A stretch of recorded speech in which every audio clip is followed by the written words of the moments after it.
नमस्कार मंडळी, श्री स्वामी समर्थ. स्वागत आहे तुमचं माझ्या यूट्यूब चॅनलवरती. आजचा दिवस तुम्हा सर्वांना खूप छान, सुखाचा, आनंदाचा आणि समाधानाचा जाऊ देत, हीच मी स्वामींच्या चरणी प्रार्थना करते आणि आजच्या या नवीन व्हिडिओला सुरुवात करते.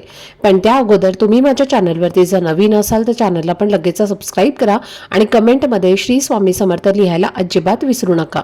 आज 22 जानेवारी आहे, गुरुवारचा पवित्र दिवस आहे आणि आज माघी गणेश जयंती आलेली आहे. आपल्याला माहितीच आहे की प्रत्येक महिन्यात शुद्ध चतुर्थीला विनायक चतुर्थी साजरी केली जाते. पण माघ महिन्यातील ही शुद्ध चतुर्थी खूप खास असते, कारण याच दिवशी गणपती बाप्पांचा जन्म झाला होता आणि म्हणूनच माघ महिन्यातील या विनायक चतुर्थीला श्री गणेश जयंती किंवा गणपतीचा जन्मोत्सव म्हणून साजरा केला जातो. माघ शुद्ध चतुर्थीला वेगवेगळ्या नावांनी ओळखलं जातं. कुठे तिला तिलकुंद चतुर्थी म्हणतात, तर कुठे वरद चतुर्थी म्हटलं जातं, तर कुठे विनायक चतुर्थी किंवा माघी गणेश जयंती असंही म्हणतात.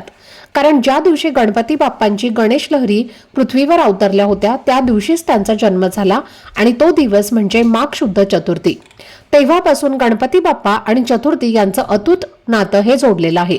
तर या चतुर्थीचं सगळ्यात मोठं वैशिष्ट्य असं म्हटलं जातं की या दिवशी गणेश तत्व हे नेहमीच्या दिवसांपेक्षा तब्बल 1000 पटीने अधिक सक्रिय असतं आणि असं सांगितलं जातं की या दिवशी गणपती बाप्पा स्वतः आपल्या भक्तांसोबत राहण्यासाठी पृथ्वीवर येतात.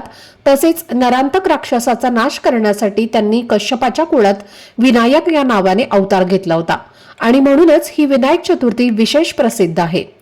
धार्मिक दृष्ट्या हा दिवस खूपच महत्त्वाचा असल्यामुळे या दिवशी अनेक जण व्रत करतात, गणपती बाप्पांची मनापासून पूजा करतात आणि त्याचबरोबर काही अतिशय प्रभावी असे उपाय सुद्धा केले जातात. तर आजच्या या व्हिडिओमध्ये तुम्हाला मी असाच एक खूप प्रभावी आणि अतिशय सोपा असा उपाय सांगणार आहे. आज माघी गणेश जयंतीच्या दिवशी तुम्ही उपवास केला नसेल तरी काही हरकत नाही, पण संध्याकाळच्या वेळी दिव्याखाली एक खास वस्तू ठेवलीत तर अवघ्या एका रात्रीत तुमच्या आयुष्यामध्ये सकारात्मक बदल घडायला सुरुवात होते. घरातील अडचणी, दोष, संकट हळूहळू दूर होतात आणि मनातील कितीही कठीण इच्छा असली तरी ती पूर्ण होण्याचा मार्ग मोकळा होतो. कारण या छोट्याशा सेवेने साक्षात गणपती बाप्पा तुमच्यावर प्रसन्न होतात. तर ही वस्तू नेमकी कोणती आहे आणि ती दिव्याखाली कशी ठेवायची आणि दुसऱ्या दिवशी तिचं काय करायचं याबद्दलची संपूर्ण माहिती आजच्या व्हिडिओमध्ये मी तुमच्यासोबत शेअर करणार आहे. त्यामुळे व्हिडिओ हा स्किप न करता शेवटपर्यंत नक्की पहा, जेणेकरून तुमच्यापर्यंत योग्य ती माहिती पोहोचेल. आणि तुम्ही माझ्या चॅनलवरती जर नवीन असाल तर चॅनलला पण लगेच सबस्क्राईब करा आणि बेल आयकॉनला पण प्रेस करा, म्हणजे मी जेव्हा कधीही नवीन व्हिडिओज अपलोड करेन त्याचं नोटिफिकेशन सर्वात आधी तुम्हाला मिळेल आणि तुमचा एकही व्हिडिओ हा मिस होणार नाही. तसेच खाली असलेल्या हाय बटनवर सुद्धा क्लिक करा. तर पहा मंडळी, आज या व्हिडिओमध्ये तुम्हाला मी जो उपाय सांगणार आहे तर हा उपाय तुम्हाला आज माघी गणेश जयंतीच्या दिवशी संध्याकाळच्या वेळी करायचा आहे. म्हणजे नेमकं तेव्हाच जेव्हा आपण देवघरासमोर दिवा लावतो, तुळशीपाशी दिवा लावतो, अगदी त्याच वेळेला हा उपाय करायचा आहे.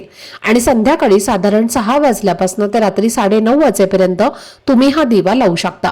आणि त्या लावलेल्या दिव्याखाली मी सांगणार आहे तर ती खास वस्तू तुम्हाला ठेवायची आहे. पण हा दिवा लावण्यापूर्वी एक अतिशय महत्त्वाची गोष्ट तुम्ही नक्की लक्षात ठेवा, कारण आजचा दिवस माघी गणेश जयंतीचा आहे, म्हणजेच आज विनायक चतुर्थी आहे. आणि आपण सगळे जाणतो की साध्या चतुर्थीला दिवसभर उपवास करून संध्याकाळी चंद्राची पूजा करून उपवास सोडला जातो. पण आजच्या या माघी गणेश जयंतीला असं अजिबात करायचं नाही, कारण या दिवशी चंद्राची पूजा केली जात नाही आणि चंद्राकडे पाहणं सुद्धा वर्ज्य मानलं जातं. त्यामुळे आज चुकून सुद्धा चंद्रपूजा होऊ देऊ नका, कारण असं मानलं जातं की या दिवशी चंद्राकडे पाहिल्याने काही अडचणी निर्माण होऊ शकतात. तर आज तुम्हाला दिवसभर उपवास करायचा आहे आणि संध्याकाळी गणपती बाप्पांची मनापासून पूजा करून आरती करून तुम्ही तुमचा उपवास सोडू शकता, एवढंच लक्षात ठेवा. आता प्रश्न येतो की आज माघी गणेश जयंतीला हा दिवा का लावायचा आहे आणि त्या दिव्याखाली ही वस्तू का ठेवायची आहे.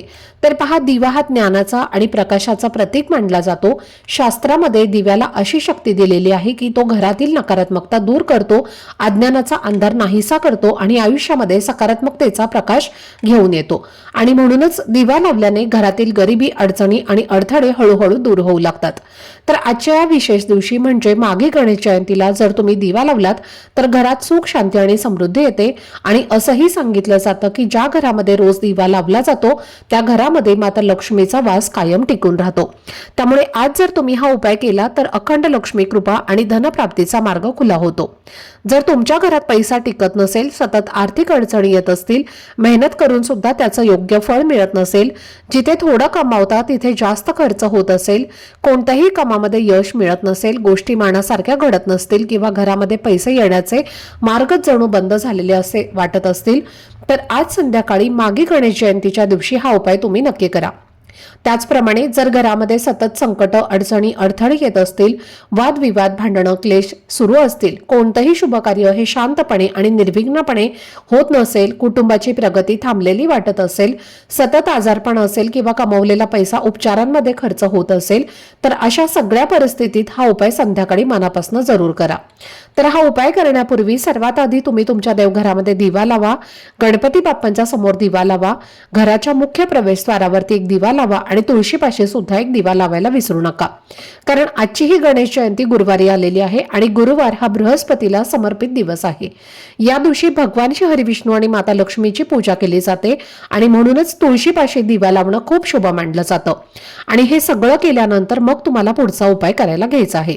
आता हा उपाय करण्यासाठी आपल्याला एक मातीची पणती लागणार आहे. दिवाळीमध्ये आपण ज्या मातीच्या पणत्या वापरतो त्यातलीच तुम्ही एखादी मातीची पणती घेतली तरीही चालेल. कारण मातीचे दिवे हे पंचतत्वापासून तयार केले जातात आणि त्या दिव्यांमध्ये सकारात्मक लहरी आकर्षित करण्याची खूप जास्त शक्ती असते. आणि हा दिवा धूळ आणि वाऱ्याने सुकवला जातो, जो आकाश आणि वायू तत्वाचं प्रतीक आहे. आणि म्हणून ज्योतिषशास्त्रानुसार मातीच्या दिव्याला सर्वश्रेष्ठ मानलं जातं. आणि म्हणून हा उपाय करण्यासाठी सुद्धा तुम्हाला एक मातीची पणती घ्यायची आहे. पणती घेताना कुठेही खराब झालेली, फुटलेली अशी घेऊ नका. एक चांगली पणती पाहून तुम्हाला घ्यायची आहे. त्यामध्ये तुम्हाला शुद्ध गाईचं तूप घालायचं आहे आणि तूप नसेल तर तुम्ही तेल सुद्धा घालू शकता, पण जास्तीत जास्त तुम्हाला तूप घालण्याचा यामध्ये प्रयत्न करायचा आहे. त्यानंतर या दिव्यामध्ये तुम्हाला जोडवात कापसाची करून घालायची आहे आणि एक प्लेट घ्यायची आहे. त्या प्लेटमध्ये तुम्हाला जी मसूर डाळ असते तर ती मसुराची डाळ तुम्हाला प्लेटमध्ये ठेवायची आहे आणि त्या डाळीवरती आपल्याला हा जो दिवा आहे तर तो ठेवायचा आहे. त्यानंतर हा दिवा आपल्याला आपल्या देवघरातील गणपती बाप्पांच्या मूर्तीसमोर किंवा फोटो समोर ठेवायचा आहे आणि त्यानंतर हा दिवा प्रज्वलित करायचा आहे. दिवा प्रज्वलित केल्यानंतर आपल्याला एक चिमूटभर पांढरे तीळ घ्यायचे आहेत आणि ते उजव्या हातामध्ये घ्यायचे आहेत आणि ओम गणगणपते नमः, ओम गणगणपते नमः या मंत्राचा 108 वेळेला जप करायचा आहे आणि हे पांढरे तीळ त्या दिव्यामध्ये तुम्हाला टाकायचे आहेत. या दिवशी तिळाला अनन्यसाधारण महत्व आहे.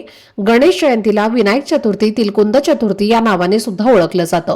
तिल म्हणजे तीळ आणि कुंद म्हणजे कुंदाची फुलं, म्हणून या दिवशी बाप्पांना तिळगुळाचे लाडू जे आहेत तर ते नैवेद्यामध्ये अर्पण केले जातात आणि हेच तीळ दारिद्र्यनाशक सुद्धा मानले जातात. आणि या दिवशी तीळ जर आपण दिव्यामध्ये टाकले तर आपल्या घरातील गरिबी आणि दरिद्रता ही दूर होते.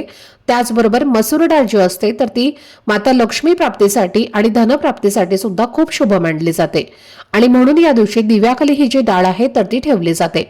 हा दिवा तुम्ही संध्याकाळी लावल्यानंतर कमीत कमी रात्री 12 वाजेपर्यंत चालू राहील एवढं तूप किंवा तेल या दिव्यामध्ये तुम्हाला घालायचं आहे. कळत न कळत हा दिवा जर चुकून विझला तर मनामध्ये कोणत्याही प्रकारची शंका न आणता तुम्ही हा दिवा जो आहे तर तो पुन्हा प्रज्वलित करायचा आहे. तसेच हा दिवा गणपती बाप्पांच्या समोर लावल्यानंतर तुम्ही मनोमन बाप्पांना प्रार्थना करायची आहे.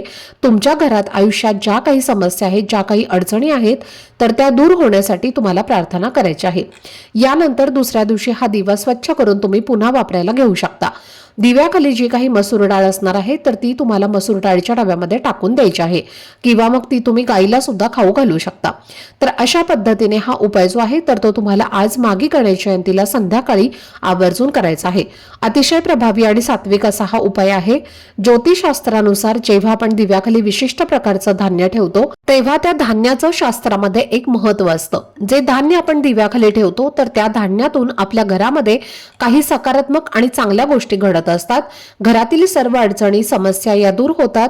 त्याचबरोबर पहा, जर तुमची चुकून चंद्राकडे या दिवशी नजर गेली, चंद्राकडे तुम्ही चुकून पाहिलं तर गणपती बाप्पांना हात जोडून तुम्ही क्षमा जी आहे तर ती मागायची आहे. त्याचबरोबर तुम्हाला आज घरामध्ये गणपती बाप्पांच्या काही विशेष सेवा सुद्धा करायच्या आहेत, ज्यामध्ये गणपती अथर्व शीर्षाचं पठण करणं खूप महत्वाचं आहे. ही बाप्पांची अतिशय उच्च कोटीची सेवा आहे.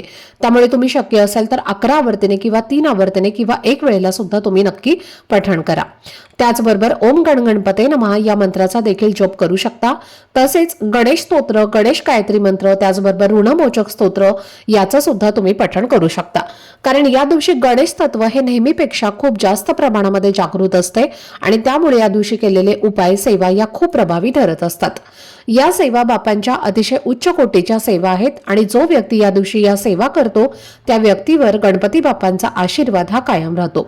त्यामुळे त्या व्यक्तीच्या आयुष्यामध्ये कोणतंही संकट अडचणी जे आहे तर ते येत नाही। त्याचबरोबर या दिवशी मुलांकडनं तुम्हाला गणपती बाप्पांची सेवा ही अवश्य करून घ्यायची आहे। मुलांकडनं तुम्हाला गणपती अथर्व शीर्षाचं पठण करून घ्यायचं आहे आणि त्याची जी फलश्रुती आहे तर त्याचं सुद्धा तुम्हाला पठण करायचं आहे। त्याचबरोबर मुलांच्या हातून 21 दुर्वांची जोडी ही गणपती बाप्पांना अर्पण करायची आहे, कारण गणपती बाप्पा हे विद्येचे ज्ञानाचे देवता देखील आहेत आणि त्यामुळे या दिवशी मुलांनी जर हा उपाय केला तर मुलांच्या बुद्धीमध्ये वाढ होते आणि त्यामुळे मुलांना शिक्षणामध्ये भरभरून यश मिळतं आणि प्रत्येक क्षेत्रामध्ये त्यांची भरभरून अशी प्रगती होते। जर तुमची मुलं लहान असतील, त्यांना लिहिता वाचता येत नसेल तर मग आई वडिलांनी हा उपाय मुलांसाठी नक्की करा, म्हणजे ही सेवा जी आहे तर ती नक्की करा आणि दुर्वा ज्या आहेत तर त्या मुलांच्या हातून गणपती बाप्पांना अर्पण करायचे आहेत आणि मुलांची प्रगती होण्यासाठी, त्यांचा हट्टीपणा कमी होण्यासाठी गणपती बाप्पांना मनोभावे प्रार्थना करायची आहेत। तर अशा पद्धतीने काही उपाय आणि या ज्या सांगितलेल्या सेवा आहेत तर त्या आपल्याला आज माघी गणेश जयंतीला आवर्जून करायच्या आहेत। आजचा हा व्हिडिओ जर तुम्हाला आवडला असेल, माहितीपूर्ण वाटला असेल तर व्हिडिओला लाईक, शेअर आणि चॅनलला सबस्क्राईब नक्की करा। भेटूयात पुढच्या व्हिडिओमध्ये। तोपर्यंत सर्वांना श्री स्वामी समर्थ।